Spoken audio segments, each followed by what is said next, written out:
ఇంకా మధ్యాహ్నం భోజనం చేసేద్దాం. ఈరోజు సోమవారం నాకు తెలుసు కదా, ఆకులు తింటున్నాను. ఫస్ట్ నేను నువ్వుల కారపొడి తింటున్నాను అనమాట. జస్ట్ ఫ్రెష్గా చేశారు ఇప్పుడే. ఫ్రెష్గా చేసి నువ్వుల కారపొడి తినడం ఇష్టం అనమాట. తెలుసు కదా, దీంట్లో ఏం కలుపుకుంటామో గాను నూనె. మీరు ఎంతమంది టేస్ట్ చేశారు అలాగా ఒకసారి టేస్ట్ చేయకపోతే ట్రై చేయండి. నిజంగా అలా మొత్తం నోట్లో పెట్టుకుంటే అమృతంలా ఉంటుంది. ఇక నువ్వులు కూడా మంటుకు చాలా మంచిది. ఇక నెక్స్ట్ ఆవకేసుకుంటున్నాను, నవరత్న ఆవకాయ. ఈరోజు నెయ్యి డైరెక్ట్ ఆవకాయలకు కలిపేసుకుంటున్నాను. ఒక్కోసారి ఒకలా తింటాను అనమాట. నా మూడు ఎలా ఉంటుందో నాకే తెలియదు. ఒక్కోసారి నెయ్యి పక్కన వేసుకుని ఒకసారి రైస్లో వేసుకుంటాను. బాగుంటుంది అన్నమాట, కొంచెం డిఫరెంట్గా అనిపిస్తుంది.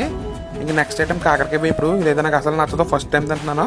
గుత్తి కాకరకాయ తిన్నాను కానీ మొన్న ఒకసారి అది నచ్చింది, కానీ ఈ కాకర ఫ్రై అయితే మరి అంత అనిపించలేదు. దొరుకుతుంది కదా, ఏం నచ్చదు అని చెప్పి ఇది నచ్చలేదు. ఇంక నెక్స్ట్ పన్నీర్ జీడిపప్పు కర్రీ అని బయట నుంచి తెచ్చుకున్నాను అనమాట. అసలు బాగా చాలా దరిద్రంగా ఉంది టేస్ట్ అయితే. నేను అమ్మ చేతి అంటేనండి ఇంకా అసలు పేరు పెట్టలేం. ఇంక next item it's very very special, గుమ్మడికాయ ఇగురండి.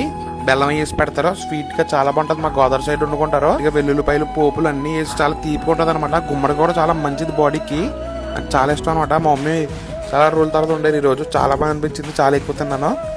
గుమ్మడికాయ నాకు బాగా ఇష్టం అనమాట, బాగా ఎక్కువ తింటూ ఉంటాను. బాడీని బాగా కూల్గా చేస్తుంది. ఇంకా లాస్ట్ ఐటమ్ పప్పు చింతకాయ. ఇది కూడా బయట నుంచి తెచ్చుకున్నాను. పప్పు చింతకాయ మరీ అంత అలా అనిపించలేదు.